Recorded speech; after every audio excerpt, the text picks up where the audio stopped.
Welcome to another episode of TOA On Air, and today I'm joined by Julia Angwin. Do I pronounce this name correctly?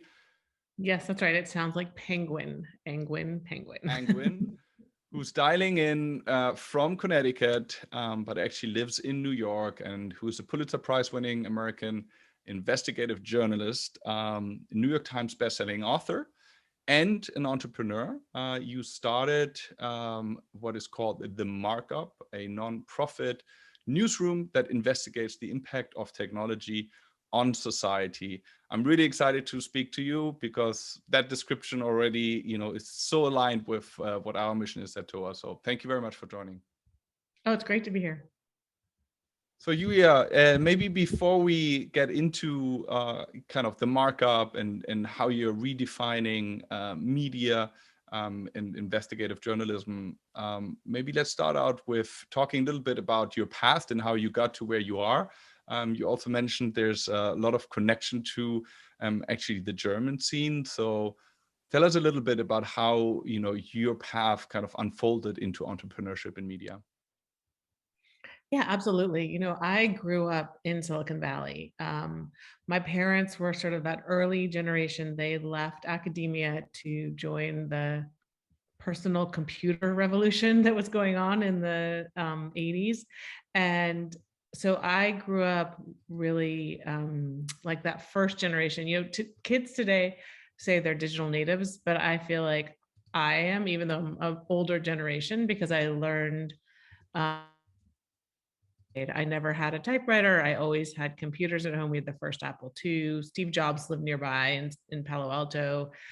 He was funding a program to teach everyone in elementary school programming, which is why I learned. And I studied math in college and worked in my summers at Hewlett Packard, really intending to go into the technology industry.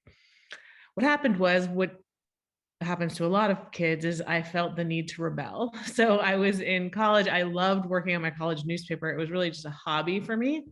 And I thought, you know what, why don't I do this fun thing for a little while before I go back to sort of what I figured was inevitable, my career in technology. So I started working in journalism.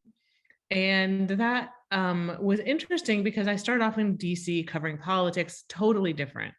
But eventually it became a situation where I was really the only person in the newsroom who knew that much about technology, who knew how computers worked, who had a programming background.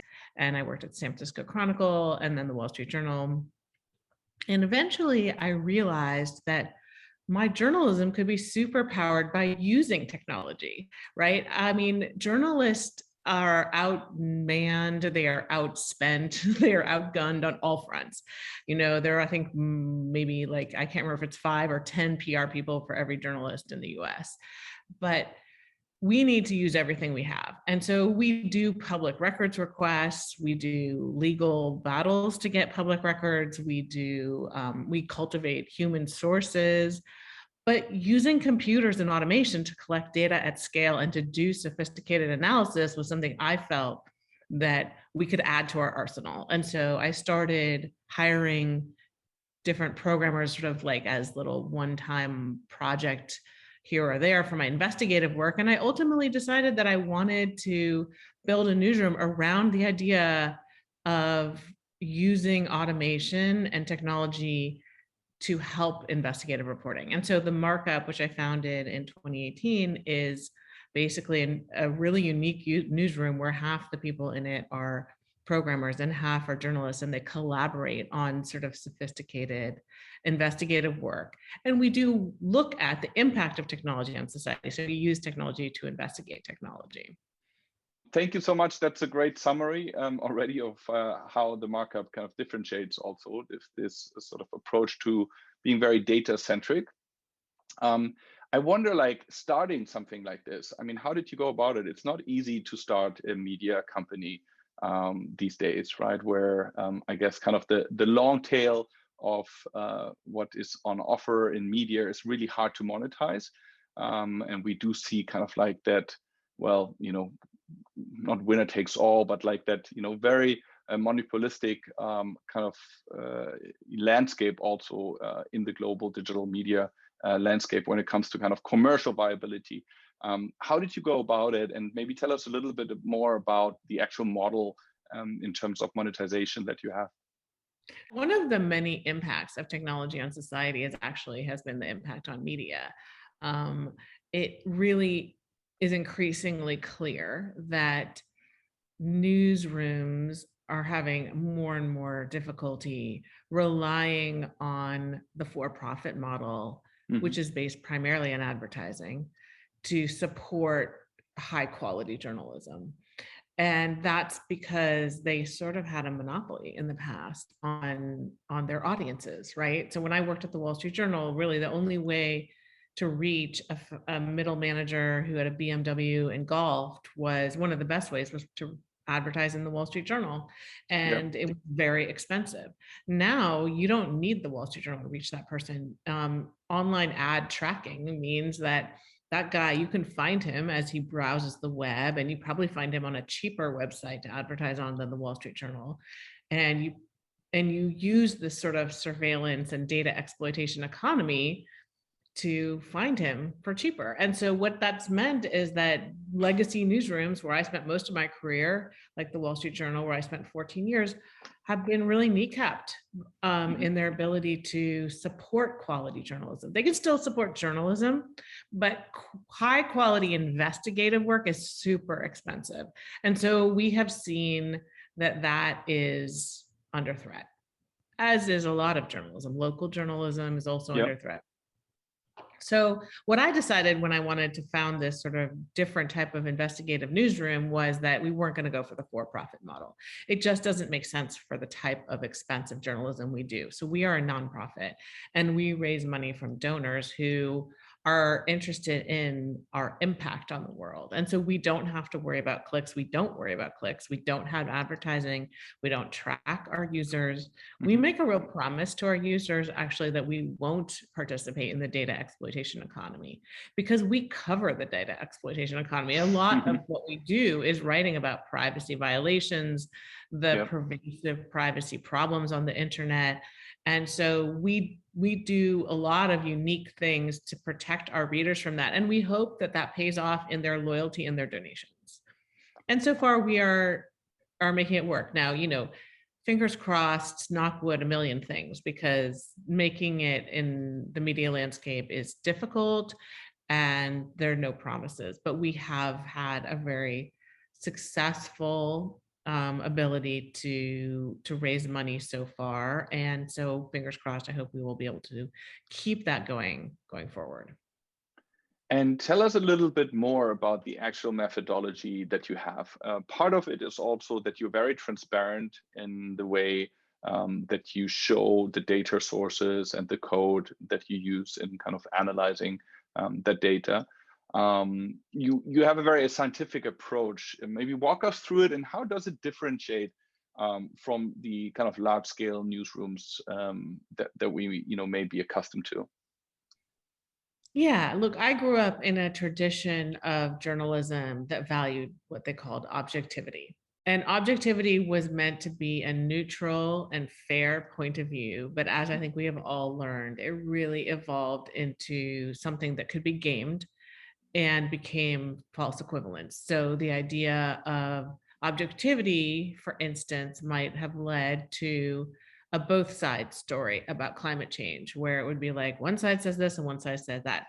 The truth is, the preponderance of the evidence is on one side of that equation. The vast majority of evidence supports the fact that there is massive climate change happening. You can debate the reasons why, you can debate how fast it's going to happen, but the evidence is clear. And so objectivity has turned out to be sort of a failed way to approach the difficult and complex challenges that journalists need to write about and that we as a world face. And so I decided that it's one thing to throw objectivity away, but you need a new guide star. And so to me, it just made perfect sense that the scientific method was already out there. It's a way of trying to understand the world. And really, it doesn't involve this both sides thing. What it involves is developing a hypothesis and then seeing if you have the evidence to support your hypothesis. And so you're very clear, about your evidence and also your limitations. And so that's how we approach our reporting. We develop a hypothesis. So for instance, we did a story last year about Google. And the hypothesis was, it looks like Google preferences its own properties in its search results. Then we had to figure out, could we prove that? So we collected 15,000 search queries and the results, and we analyzed them, and we figured out that yes, Google takes up a good portion of the page for itself, and a good portion of the top of the page, about 40% of the full page and about 60% of the top of the page.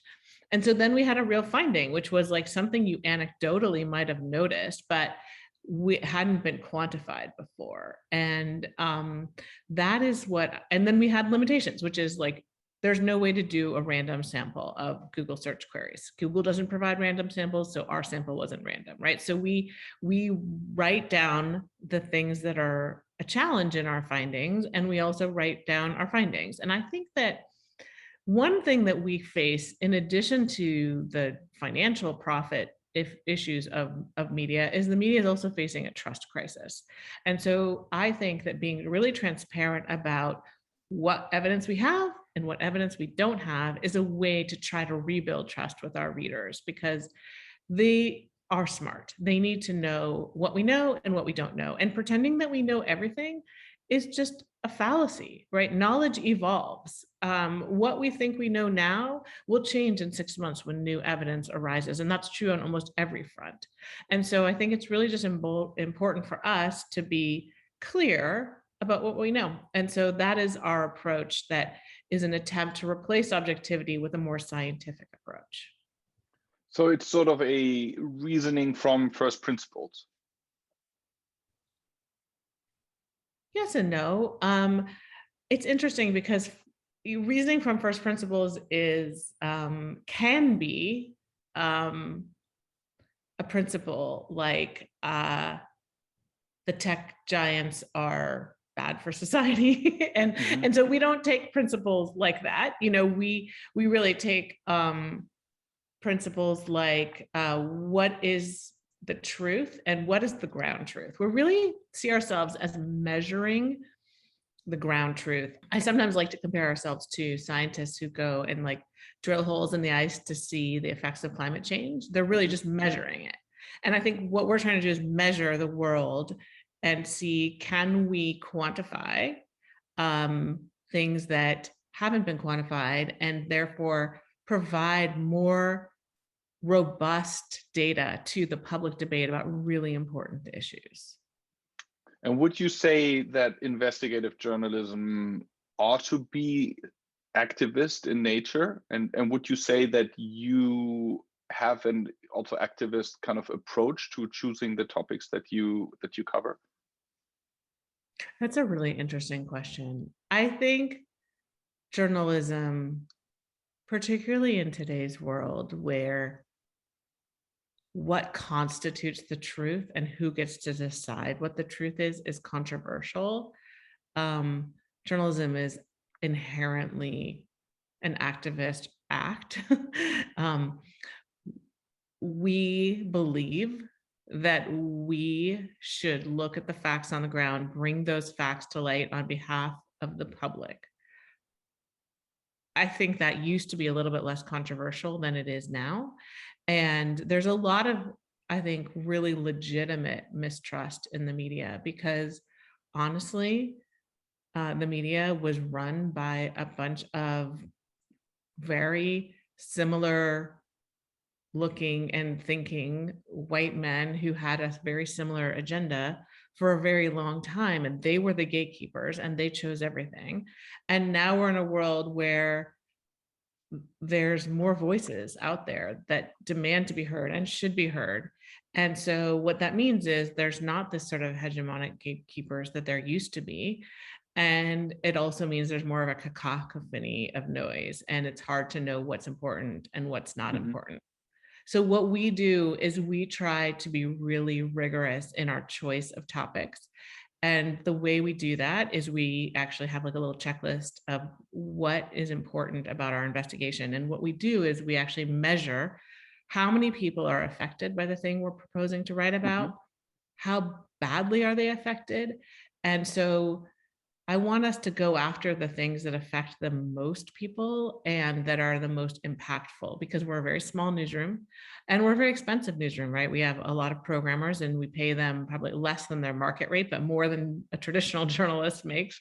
And so we need to choose our battles wisely. And so we choose, I would say, on two fronts. One, a lot of accountability for the big tech platforms that don't face a lot of accountability otherwise, and a lot of accountability towards tech that is used to make high stakes decisions about humans. For instance, the story we did last year about landlords that use tenant screening algorithms to decide who to rent their apartments to, and how flawed the data was that they were relying on. So those are our two big areas of coverage. You could say that those are activists. They are, I believe that we are activists on behalf of the public who deserves to know how tech is being used for or against them. Mm-hmm. And I mean, just playing devil's advocate here to kind of stir this conversation, because I find it really interesting, like to think, through all the, kind of implications of this approach. I mean, would you say that as a journalist, I think you said like there's definitely an activist nature to it, but is it, looking for let's say activism on the ground or consensus, in parts of the population of, different ideas and, progressive ideas, and kind of surfacing that? Or is it, and is there a risk and danger also of journalists maybe, putting out their own agenda and kind of looking for, confirmation of their own actual views and progressive ideas? I mean, there's an entire genre of journalism, right? Opinion journalism that is about people's opinions. And then there's an entire sort of gray area that is the hot takes world, where it pretends not to be opinion journalism, but is. But we're like so far on the spectrum from that, right? We're a traditional investigative newsroom with some modern, I think, approaches, but ultimately investigative newsrooms aim to uncover things that the public would not otherwise find out about if these resources weren't applied to these questions. And so I agree with you that there's all sorts of issues about that bleed, but I think that's on another side of the scale from where we operate. Yeah. I mean, it's the reason I was asking this is in Germany, like this is a big discussion at the moment, also in the political campaign that is taking place at the moment for our upcoming election in September. And I think, Germany tends to be like a few years behind the US when it comes to, things that are being discussed. So identity politics is, a huge, part of this year's campaign. For the first time, and I think in the US we've seen it maybe at least for 4 years, or the last election, but maybe even the election before. And I wonder like what the role is of media in trying to have a healthy dialogue around issues, and one where consensus can be found maybe across different identities, and where it is not so much about kind of building echo chambers of different political or social thought. Is that something that you think about, discuss with other colleagues? And I think about that a lot. I think there's a real hunger in our audiences for less sensationalism and alarmism and more productive dialogue about solutions. And so I totally understand what you're saying, or I think what you're saying about that conversation. And there are lots of different efforts to address that. I'm a fan of this group in the US, the Solutions Journalism Network, that tries to directly talk about solutions. I think what we see our role as is extremely precise diagnosis of a problem. You know, there's a lot of people out there with hot takes saying Facebook is bad, Facebook is evil, Facebook is super evil. No, they're dramatically evil, right? I don't think those conversations are that productive. What we do is much more precise, right? Our stories are, look, we built a national panel of Facebook users who contribute their data to us in a way that is privacy protecting. We strip out all their personal information and we analyze it. And what we have found over, 6-9 months of doing this is that Facebook repeatedly violates the promises it makes to its users and to Congress, right? And so those are findings that are important for the public debate, because our constant finding that they made a promise on removing anti-vax content and not pushing it to their users, they broke it. They made a promise on not pushing partisan political groups, they continuously broke it, right? They made a promise on not allowing advertisers to do discriminatory credit offerings, and we found that they were still allowing it. So what that suggests, that body of work that we have produced, I hope that it informs the debate that's going on in Congress about whether Facebook is really competent to self-regulate itself, right? I mean, I think what I want to do is make sure that there are facts in these debates, and they're not just takes. And so I see us as like a fact insertion device into public policy. Would you say and you've done incredible work on Facebook, and I urge people to check that out, especially in our audience. I think people will be very interested in having a look. Would you say, with having studied it in detail, is Facebook a media company or is it a technology platform? And does it matter in the way that it should be regulated? I mean, that's an interesting question. I don't know what you call a company that has the ability to, with a snap of its fingers, decide what is allowed and what is not allowed in public discourse in any country around the world. I'm not even sure that we have a name for a company like that, right? That's beyond media or tech, right? We have a global arbiter of speech around the world in every nation that is accountable to no nation, really. And so that is something that I think is indescribable power, which is why we've spent so much time building this very expensive panel to monitor their actions and try to hold them accountable. Part of that work, by the way, which is coming to Germany, we just launched it in Germany with Süddeutsche Zeitung, to help monitor Facebook during this election season. Part of what we're trying to show with that work is not only are we providing these findings about what Facebook is doing and how that compares to what they said they would do, we're also trying to model what oversight might look like for a giant like that. Because I think the world is actually grappling with, what do you do with a company like that? How does it get regulated? How does oversight look?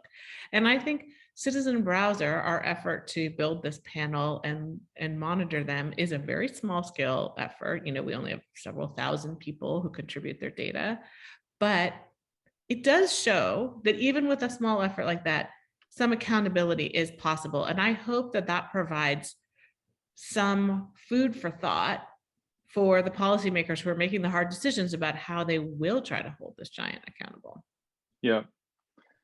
And I mean, we could probably speak another hour on this issue alone. It's really, I mean, Germany has and Europe has, I think maybe that's one question to follow up with rather than a commentary. But do you think that the European kind of landscape, regulatory landscape, is providing a framework that will actually strengthen the European technology ecosystem or hinder its competitiveness, in the context of what the US and Chinese systems provide for technology companies? Because it's we in Europe, there's been efforts to push and hold big tech maybe a little bit more accountable. But it often comes in my industry, in the startup world, when you speak to venture capitalists, they will often say, well, it actually kind of drags down the competitive of the European ecosystem. Also, when you spin that further to biotechnology, for example, and kind of the ethical rails that Europe is trying to put in place, versus that kind of very free, open market that we see in the US. I mean, this is a challenge of regulation all the time, and I'm not a policy expert, so I don't know how to solve it. But I would say that whenever you put regulations in place, it does advantage the big players because they have the ability to build the compliance teams to meet those regulatory barriers. Mm-hmm. And so that's a challenge, but it doesn't seem to me like the answer is no regulation, right? Because if we did that, then companies could pollute as much as they want, and right, I mean, and there will be no consequences. So it seems like there has to be some way to incentivize entrepreneurship and still hold big companies accountable. I think there are lots of different ways to do that, right? The UK is looking at a sort of interesting approach that would hold sort of only the big companies accountable to some new rules in a way that I think is different and a little bit more flexible maybe than the EU rules. But there are and then there's ways that you can build in exceptions for smaller companies, which is very common in the US. So I think there are a lot of policy interventions to address the issue that you're talking about. And I'm not sure I'm like the right person to say which is the best. How do you measure? You told us a little bit about the criteria that you have in kind of choosing the topics and themes that you're going after. How do you measure the impact? And what are some of the metrics that you look for? So traditionally, investigative newsrooms look at impact through action, essentially. Mm-hmm. Did Congress hold a hearing? Did the company change its behavior? Mm-hmm. And we use that metric, but we also try to mitigate some of the unintended consequences of those metrics. So one thing I've learned being a long-time investigative journalist is that metric can often lead you to go for lower hanging fruit. So for instance, it's easier to go after one bad cop than sort of the entire policing system and the legal structure that enables police to avoid accountability for their actions. And so having an impact tracking system that really only looks at, well, did some action happen as a result of your story, I think can lead you to smaller stories. And so what I've done is built sort of a different type of metric system that scales the impact by how many people were affected. So that even if you get a smaller impact, if more people were affected, it means that you have made like similar progress to if you had large impact, but it only affected a smaller group of people. So it's just an attempt to try to mitigate a little bit against that, because I think how you design your impact metrics and how you measure yourself obviously trickles down into what you choose to do. And is the kind of show your work philosophy, where you actually show the data sources as mentioned before and the code of that data and the analysis that you're doing around it, is that a collaborative kind of interactive dialogue with the community? Have there been incidents where you would get feedback that actually drives analysis in future investigations?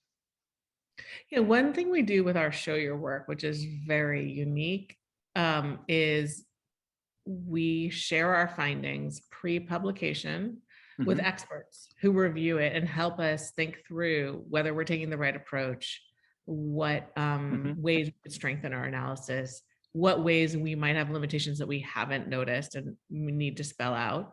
And so that process is actually quite helpful. And I think in every case that we have published to show your work, I believe we've gotten feedback that's helped us change our approach, even if it's just wording or something like that. But we find that process to be really, really helpful.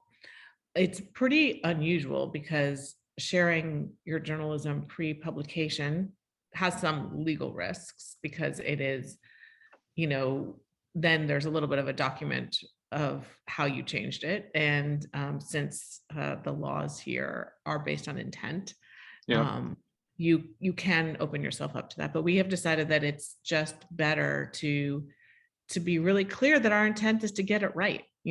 Our intent is to make sure what we have is correct. And so we're open about the fact that, yes, we did change it in order to make it better based on the feedback.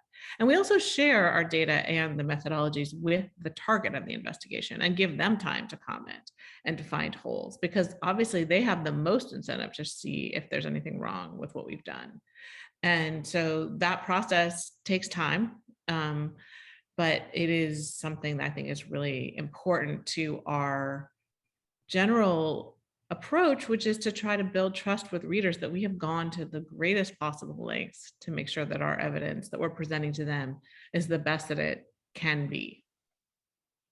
So I think what you are doing is, really progressive and highly innovative. What other things do you kind of track and see out there in the media landscape that you think is worth exploring, or do you see any kind of technological innovations in the general media landscape that you feel like will contribute to better journalism? It seems to have been a little quiet, no? The last kind of like post BuzzFeed, post some of those kind of Web 2.0, viral kind of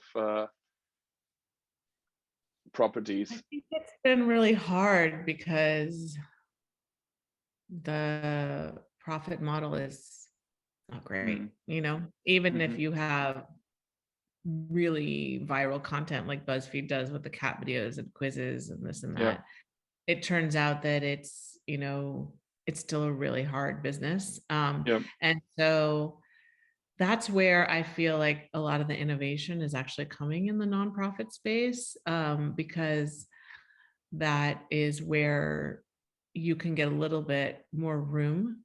Your investors are more willing to believe in you. And so I like places like the 19th, which just recently started covering gender issues, and from a women-led organization that I think just those voices haven't been out there in traditional newsrooms. And so I think there is innovation going on in the nonprofit space and in the local news space, which is turning a little bit more towards nonprofit. But the thing I really worry about is I just don't think there's enough nonprofit dollars for this to be, and for journalism to be an entirely philanthropic exercise. And that is really concerning to me. I feel we're really lucky to have backing, but there need to be dozens more newsrooms like ours and like the 19th and like all of them. And so I don't know we have a financial model for that yet. What about sort of direct to, to use the analogy, consumer or reader, things like Substack, where authors and journalists can build their own community and monetize with subscription? Yeah. So the financial model for solo reporting is really, just to be blunt about it, the incentive for the reporter is to basically do the cheapest possible content and the legally safest content, right? Because it's hard to be out there on your own with your own taking liability for your journalism, particularly in a world where we are seeing more and more legal harassment, honestly, of journalists by people who don't like their coverage.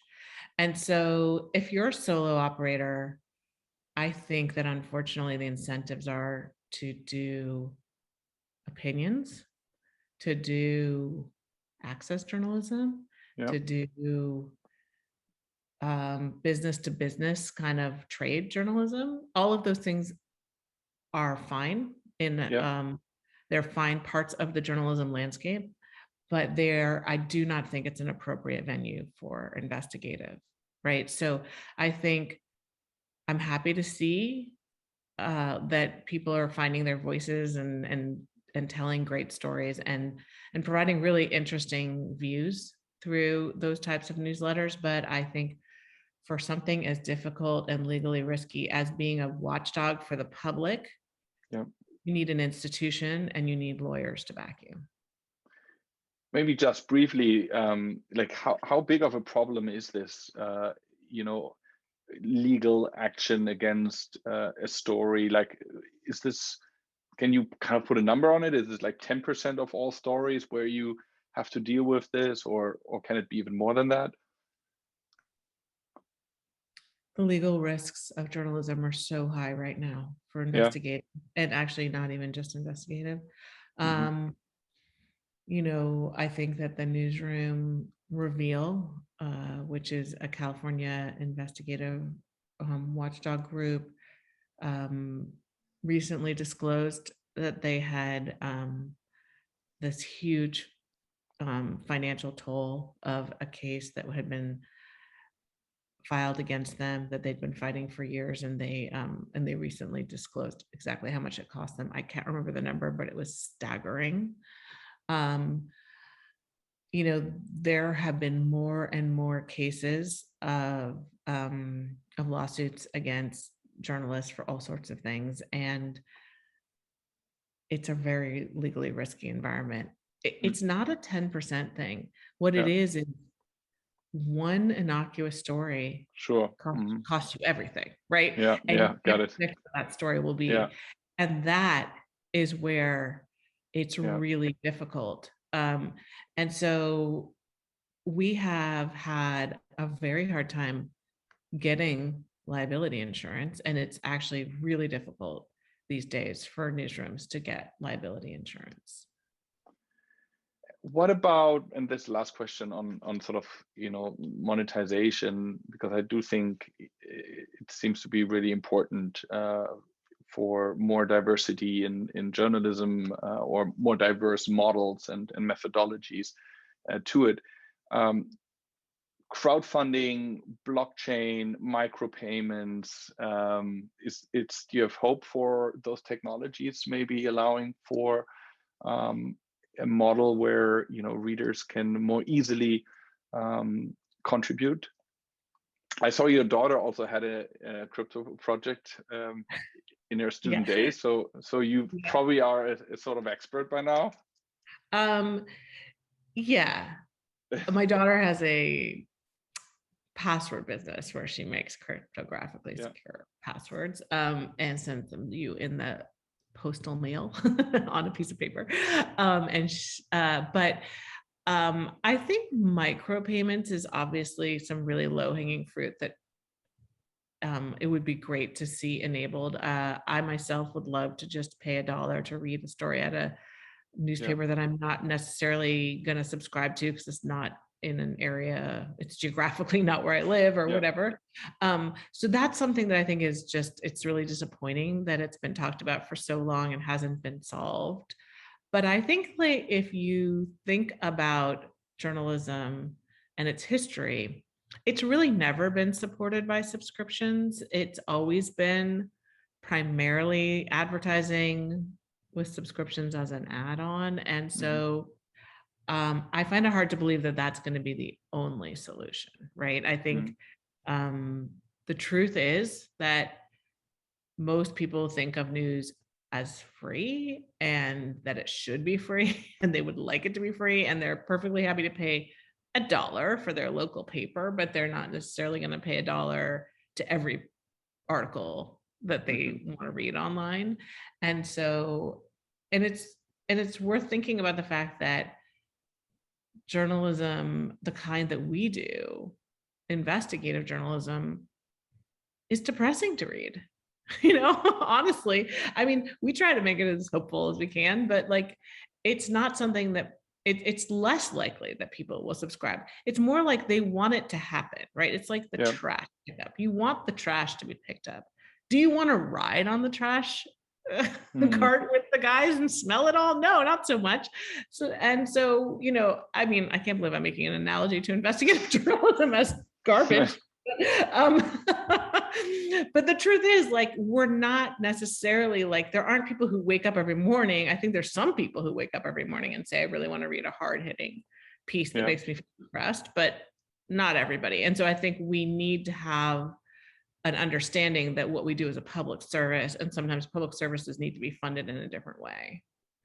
So coming to the closing section, one question, the only question I actually ask everybody on the show is this question around kind of iteration versus pivoting. So we have lots of entrepreneurs also in our audience, and you know, having interviewed lots of them as well, I find this question just really interesting and often very important to the future success of a company, at least in hindsight. Is this idea around, you know, am I building something? It could be a project, a product, a feature, a company, where I have an iterative approach, and maybe I haven't found that fit yet, product market fit, but I keep on incrementally iterate to, you know, hopefully find it at one point? Or do I have to actually pivot and, you know, really do kind of a step function change in the way that I'm building? And have you in the past, you know, experienced moments like that where you had to make that decisions? And do you remember sort of how you went about it? Were there any, you know, conversations that led you to, yeah, take the right decision or take a decision? You know, I think that's a good question. I think as a person who's written about business and been a business reporter and has an MBA, I think you can find examples of companies that have succeeded through pivoting, and you can find examples of companies who have succeeded through iteration. Yep. And it's really, that's one thing that's endlessly fascinating about business, is there's no hard and fast rules. Sometimes it works, sometimes it doesn't. I will say that I myself am inclined towards iteration. And the reason is, I think that it's cultural. One thing that I really love about our newsroom is that we have sort of blended the engineering culture with the journalism culture. And the journalism culture can be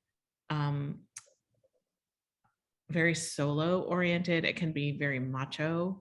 And the engineering culture, interestingly, is collaborative and iterative, because honestly, engineers are generally taking on challenges that can't be solved without a team. They're too big, and they have to fail a lot, right? That's why they have that fail fast motto. And what I really have loved is integrating that engineering culture into the newsroom, making failure more normal, making it more regular, and to just be like, hey, you know, the methodology, the approach we've been taking on this statistical analysis, it looks like it has these flaws. Let's adjust. Let's talk to our experts. Let's find a new way. And not characterizing that as a failure, just characterizing it as, this is how knowledge evolves. This is how we work. And so I would say that our newsroom is inclined towards iteration, and I'm psychologically inclined towards iteration. But I would not want to rule out ever the idea that you have to make drastic change, because that sometimes happens. And you spoke about kind of the feeling that often maybe people get reading investigative news stories, and you know, said could make you depressed. And I wonder, like, what's your, you know, own personal approach to keeping, you know, mental balance and mental health, and being in an industry like that? Oh, that's a good question. How do you structure the day, or are there like any things you can recommend that work for you? Yeah, I mean, I am a very dedicated yoga student, and have a meditation practice, and honestly think that those two things are the main way that I keep sane. I think everyone has different ways, and I wouldn't say that that's what has to work for everybody, but I think, in first of all, being an entrepreneur is really difficult. Secondly, being in a news environment is really difficult, because you're constantly being barraged with new news that you have to sort of read and keep up with.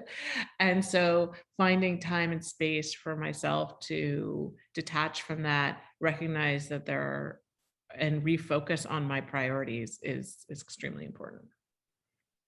And how wide is your news intake then? Do you think we ought to kind of read maybe the other political spectrum also to, kind of be able to maybe build better bridges? Or do you think, ultimately, we only have that amount of time and we need to kind of read things that nourish us? I think my news intake is probably really different because we are such a different type of newsroom. So I would say I read a lot more academic papers than maybe and most people do. I'm always looking for new hypotheses to test, right? And so I often find those hypotheses in academic work, right? Researchers even will write philosophically about a question. Is this thing happening in the world philosophically? It should or it shouldn't. And I often find inspiration in those types of things. For instance, the story that I did on criminal risk scores that were biased against Black defendants really arose from reading some law papers and a philosophical treatise about whether prediction was really the right way to deal with criminals at all, right? And that's a philosophical argument, but it actually led me to think, oh, I could actually test this hypothesis in a very limited way on a limited data set and just see if it's even accurate before we even get into the philosophical question of whether it's fair. And then lastly, let's maybe just spend a few moments on talking about sort of the current state of tech. And I love your tagline, which is "Big Tech is watching you. We are watching big tech." What state do you think are we in, in kind of the cycle of boom and bust when it comes to tech? And you covered, you wrote a book about MySpace, actually, so you've seen a fair amount, I guess, of boom and bust in the technology space. And what are the questions that you're particularly watching out for at the moment? Yeah, I think we're in what I like to call the canned food moment, where when we first learned how to can food, everyone got really excited about it. You could have peaches any time of year. I don't know if this happened in Germany, but certainly in the US, every recipe include a can of cream of mushroom soup. And we were just all obsessed with canned food because it was like revolutionary. You could keep food longer, you could keep forever, and it changed people's diets. And then after about 20 years of canned food, everyone was like, I feel like there's a lot of sodium in here, and maybe we should go to the farmer's market and get some artisanal food. And I feel like that's where we are with tech, right? It's like we got these little supercomputers that we could keep in our pocket. It was so incredible, so revolutionary. And everyone was like, this is magic. I'm all in. And now we're kind of 20 years in and everyone's like, seems like there's some downsides. Maybe we should have a little bit more artisanal technology that our needs, that is more tailored to our values, that doesn't have the bad side effects. And I think we're working our way through that to figure out how we want to coexist with this powerful and wonderful new world, but we need to mitigate the downsides. Thank you so much, Julia, for spending this time with me. Really looking forward to keep on following what you're up to, as well as the Markup. For anybody interested in checking it out, it's themarkup.org. And I very much recommend having a look. Thank you, Julia. Thank you so much. This has been great.